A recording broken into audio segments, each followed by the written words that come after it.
welcome back to Update On. And we're going to talk about health and cleaning. Now, as we mentioned in the last episode, I'm a home economist, family and consumer scientist. They changed our name. And I was a textile major. But food and nutrition is where there's still a lot of work being done by the Department of Agriculture. And as I was reading the other day, that's because botulism can kill you and an ugly dress can only make you wish you were dead. So it's very important to keep a clean house, particularly a clean kitchen, because we don't want to be hurting ourselves and our kids and people that have immune deficiencies, and there's a lot of us out there now with that, because things might look clean, but they really aren't, right, Azar? Exactly. And some of these germs are very sneaky. And we're going to start with that which my husband and I have massive fights about, the sponge. A sponge in the kitchen. Yes. A sponge in the kitchen, because those crevices they have, the bacteria gets trapped in there. And since it is dark, they grow. So what we have to do, of course, washing with the regular detergent soap, antibacterial soap, it kills some of those small bacteria. But bacteria like E. coli and Salmonella, they may never get killed with those. What we have to do, they used to say, put it in a microwave. But microwave, it doesn't do the job right. Good Housekeeping did the research on that, and they found out that it doesn't not only it doesn't kill all the bacteria, but the sponge itself, it may overheat and catch on fire. So it's better not to do it microwave route, to go that route. The best thing is to put it in the solution of bleach. 1 tablespoon, they recommend 1 tablespoon per 1 cup. So you soak it in there for 5 minutes, take it out, it's clean. Bacteria are all killed. But the thing is, throw away your sponge every 2 weeks. Clean them in between. And don't never use the same sponge to clean the surface or countertop or the kitchen sink. Use the solution of the bleach, and with the paper towel or with those towels that you were talking about, if you want to go green, use the microfiber towels and wash them later. And also make sure to clean your sink too. Sink are one of the places that it really gets dirty. And do not put it in your dishwasher, the sponge, because it doesn't get hot enough to kill all the bacteria. And people forget it's probably down on this list that we have, but microwaves. I have seen some of the filthiest microwaves, oh my God, particularly in break rooms. Because nobody cleans them. Nobody takes the initiative to clean those microwaves. The things spill over, they just leave it there, they don't clean them right away after and they get baked on. Exactly. And other things that get baked on in break rooms and at home are the coffee maker. Exactly.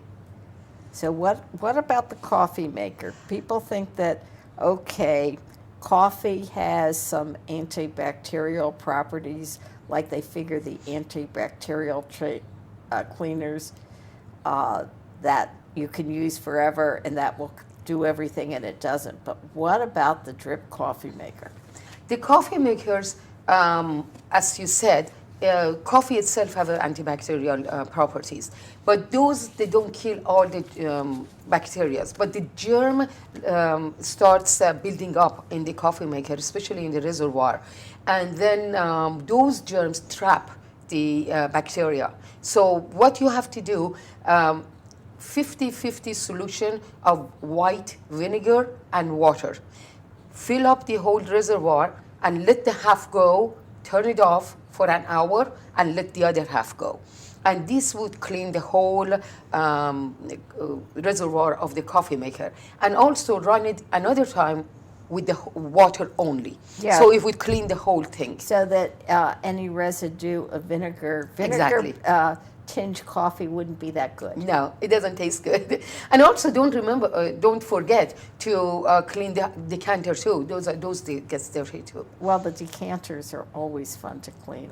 I'm a great believer in soaking things, or as the Pennsylvania Dutch gals that I went to university with would say, that you were pickling them. And I usually have something pickling someplace in the kitchen. It's better to be pickled than be getting sick. Exactly. It all depends what you prefer. Yeah, but the baked on and also the base of it, because stuff gets drips. Crust, It yeah. gets crusty, and people forget to do that too. Exactly. We're moving. We're going to go to the bathroom. Fun. Fun. Now, it's sort of interesting. A couple of friends of mine are complaining at me because we used to like all white bathrooms. And now the current trend is shades of beige and brown in bathrooms because it doesn't look dirty. White bathrooms, you clean it, you look at it 3 minutes later, and you go, You have to clean them again. yeah, there's something sitting there, and I better wipe up. But a tan and brown bathroom doesn't look dirty. Now, there's all kinds of stuff beside tile and everything in a bathroom. How about bath mats? We're supposed to use those for safety. Personally, I like showers, and I like to put in tile that has some texture, Right. so that I'm not going to slip. But if you have a bath mat and you're living with a bath mat, you're not going to redo that bathroom. That's an expensive operation. What do you do with bath mats? The bath mats, because the bathroom is damp at most of the time, and there's sometimes water goes under the bath mat, the bacteria gets in there, and those bacteria grow because of the dark and the hot and the wet, because that's what the area is. The best thing is for the bath mat, put them in the washer every week and wash them. If the label says, you always put on labeling, read labels, read the label. If the label doesn't restrict you from using bleach, use bleach to kill all those bacteria. And make sure when you put the mat back in the bathroom, before you put it back, disinfect the floor too. So whatever you've done with the mat, it's going to go back and it's going to Well, pick up those bacteria again. You have opened up the door. I have brought a book. Ooh. Ooh. Now, people are going to laugh at me. This is Heloise, the second Heloise, Heloise's daughter. Oh, is she her daughter? Yeah, She this is just the like daughter her of daughter? the first Heloise. Mm. The first Heloise was doing her stuff, started in right after World War II, when I was a child. So she would be very old now. And she did what she called kitchen engineering and cleaning. The only group that's better for place to find out about cleaning is to go on the computer. I said the word. And go to the Soap and Detergent Institute, who has changed its name. And it's some version of cleaningeverything.com. And you will find directions on how to clean anything. And soap and detergent is very interesting because they tell you that everybody in this country uses too much product. Especially, when you do laundry, I have seen people, they empty the half of the container in there. You don't need that much soap. Well, you don't, and you should read these things. Exactly. I'm sorry, we don't read directions in this country. I used to teach by making kids read ingredients on food. That's very important. Prepared food. Anyway, we're in the bathroom where people also put all their dirty clothes. And I don't believe it's on Azar's list, but I've been doing my reading, and underwear should not be put in with everything under the sun. Underwear And hot water. and hot water, especially bottoms, and never, ever, ever put it in with your kitchen laundry, your dining That's room true. laundry, because no matter what you do, there will be some fecal matter, even in super hot, that will get away. And people, it's nasty, and people don't want to think about that. We have disposable diapers for little people and old people, and they don't want to think in terms of their own stuff. That's true. So in here, we're talking about the laundry basket. So I'm saying underwear should be in its own bag, pile, little laundry basket. We used to have things that we hung up in the bathroom that we put lingerie in. People don't do that anymore. It's because of time, basically. That's what they don't do. But they don't realize if they conserve those times, they have to give it in another part with sickness in the hospital, in the doctor's office. But a little bit of time to spend to do these things, it would go a long way. For me, I personally have this mesh bags. I put my underwear and my socks separately in those, and then the whole clothes goes in, dirty clothes goes in one bag, and the clean one goes in another bag. Some people, they mix these things too, and that is not right, because when you put the dirty clothes with the where you fold the clean clothes with, the same basket, you transfer those bacteria. Or shall we say, being a functional teenager, like the one in the comic, and all the clothes are on the floor, and the kid is picking out the least dirty thing to wear by smelling it. Some people haven't gotten past that life stage, I'm afraid. So it gets a little bit difficult. Now, part of the reason is that washers and dryers are usually in the basement. And if you're going to design something from scratch, it'd be a lot better to put the washer and dryer very close to the bathroom. Exactly. And that's why if you look at some of the housing shows that are about European apartments, the washers and dryers are in the apartments a lot of time, or in the bathroom. And people look at it and go, ooh, I wouldn't want them there. Well, That's there for a reason. You're right there where you're making laundry. You don't have to take it someplace. Back home, it was always our washer machine was in our bathroom. We never thought it can go anywhere else until I came here. Yeah, it's an American thing, and people get hurt taking laundry down to basements. Yeah, they get heavy because sometimes your laundry clothing that you put in the laundry is wet too. Well, it's also you can't see your feet going down the steps. Right. And anyway, when you have the laundry basket, it's always better to have those cotton linings, so you can wash those cotton linings with your clothes too, so it would be always clean. If you have a plastic one, clean them with the soap, water, and bleach too, so that way it's always is going to be bacteria free.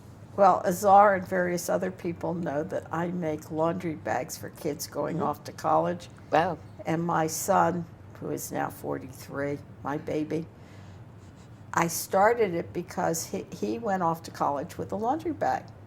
And he noticed that all of his buddies carry their stuff to the laundry in pillowcases. And I said, people actually need laundry bags. And now they sell them. But that You was see? a long... Okay. We other things. We're going back to sports and entertainment. Everybody I know with their little computer thingy-whatsies. Earbuds. Well, I made a mistake and called them toys and had one of the young people really mad at me. I call everything like that toys. But they're wearing these earbuds. And I look at them and I figure, you shouldn't put somebody else's earbuds in your ears. First That of all, doesn't sound like a good idea to me. those are just like anything else. It has to be personal. You can't use anybody else's. Even if it is yours, you have to clean them periodically. Because when you put them in your ear, wax may get in there, lint may get in there. You may leave it on the floor or in the gym bag or on the somewhere, on the table. They pick up all those bacteria. So they need to be cleaned periodically. Some of them, they have a removable tip. You can take those things out, soak them in the detergent and water solution for 15 minutes, then take them out and put them in the solution of white vinegar and water for 10 minutes. Dry it out. Make sure it dried out completely before you put it back into your earphone, because if it is not, the water evaporates and damages the earphone. The electronics. The electronic part of it. Electrical things do Yes. not like water. No, they don't. Moisture, water, stay away from them. If you are in rush to put it back, drop a few drops of alcohol in there, wait for a few minutes, it would evaporate the water for you. And also, as you said, do not lend it to anyone. Do not do that, because that's not very safe to do it. And if it is not detached, they are attached and you cannot take them out, do the same thing with the damp cloth. Just clean them with soap and water and then put the vinegar on it and let it sit down and dry. We're talking about vinegar. We've talked about bleach. I'll go back to Heloise. Okay? Everybody buys all of these expensive cleaning products. If you go to Heloise, and she's online, you can find all of the recipes, shall we say, to make your own cleaning products and make them, if you have run out and you don't want to make a trip to the store for one thing, that's such a waste of time, money, gas, everything else, you can pull your own up. And if you then find out, hey, this isn't scented and I don't like those scents, or if you are like me and it's called I begrudge spending big bucks on a $5 piece of container of something when I know I can make it for 10 cents, it's a good resource. My Heloise sits in my kitchen so that, I know where it is. And you can always use them. Yeah, it works. Because it's right there. You don't have to go and look for it. No, it's right there. Okay, another bugaboo. Keys. Now, we hand keys to small children to play with. They love dangling them. They make noise. They chew on them. Remember, babies are a germ factory, but they're not the only dirt on keys. Keys can fall on the floor. The keys, you can touch them with a dirty hand. You can lend them to people. You don't know where their hands has been. You can give it to the kids that they touch everything. So kids get dirty all the time, and they have found salmonella and E. coli on the keys. So they get very dangerous. The best thing is, I've been doing this for years. I always wash my keys. If they are brass, you can always wash them in bleach solution. There is no problem. But nowadays, the car keys are electronics. You cannot put them in the water. So what you have to do, just get the damp paper towel or those microfiber ones, wipe them out and leave them to dry and then use them. I do this twice a week. Although I know I don't hand my keys to anybody, but sometimes I go to shop for my car to be fixed. They Or touch you them, leave them out all on those your things. desk Or or something. Exactly. Or you exactly. pull a Marcia and it's called, where did I leave them this time? Mm-hmm. We have probably 4 minutes, and Okay. there is this weird thing that every woman has, and she puts down everywhere she goes. It's her handbag. Oh my God, don't talk about handbags. I have seen handbags, people put them in the bathroom floor. I have seen them, they put it on them, on the sidewalk when they are, having dinner in those sidewalk cafes. I have seen them putting it everywhere. Those picks up all those germs and you bring them home with you. And you need to clean them. If they are washable, wash them once a week. If they are not, twice a week, clean them with the damp cloth. And shoes too, people walk with the shoes. I have seen people go to bed with shoes, and those, you pick up all those dirts and you bring them home. And the best policy is no shoe policy at home. Leave them at the foyer and put the new, house shoes in the house. I've noticed a lot of the young people that I know, younger than my kids, have these shoe racks by their front door. Mm-hmm. And I was at somebody's home the other day, and there were a batch of us, and it was called, do you want us to take off your shoes? And the last time I saw that was 30 years ago when a neighbor got white rugs. She had 3 kids, and she enforced everyone took their shoes off. It was her life dream to have these white rugs. It was gorgeous. Personally, I wasn't about to scream at kids all the time over white rugs, but it's more hygiene, it's more hygiene and clean if you don't walk in your house with the shoes. Mm-hmm. That it picked up all the dirt. I have many, many times, and I know a lot of people, you walk in the, dog poop most of the time at the street if nobody clean them.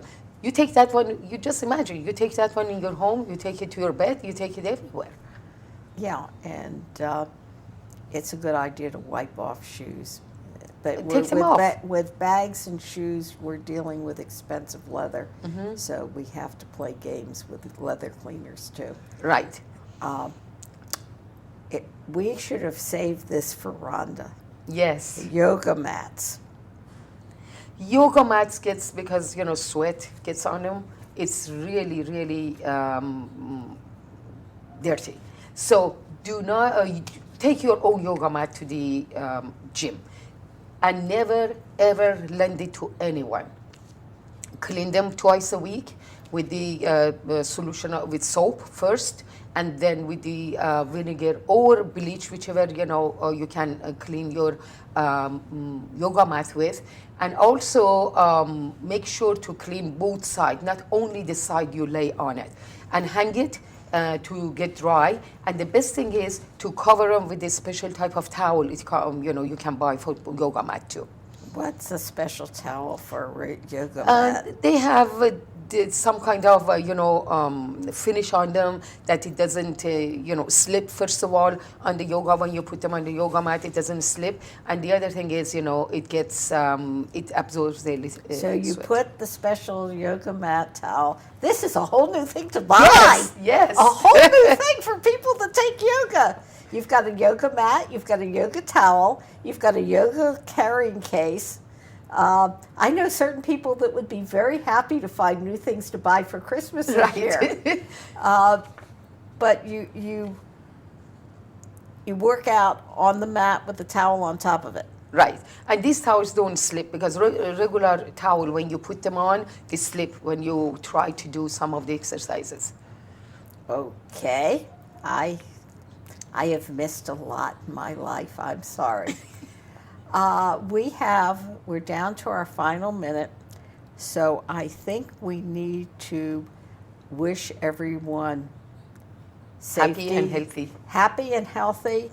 And this week, you will see this weeks from now, but this week starts Jewish New Year's.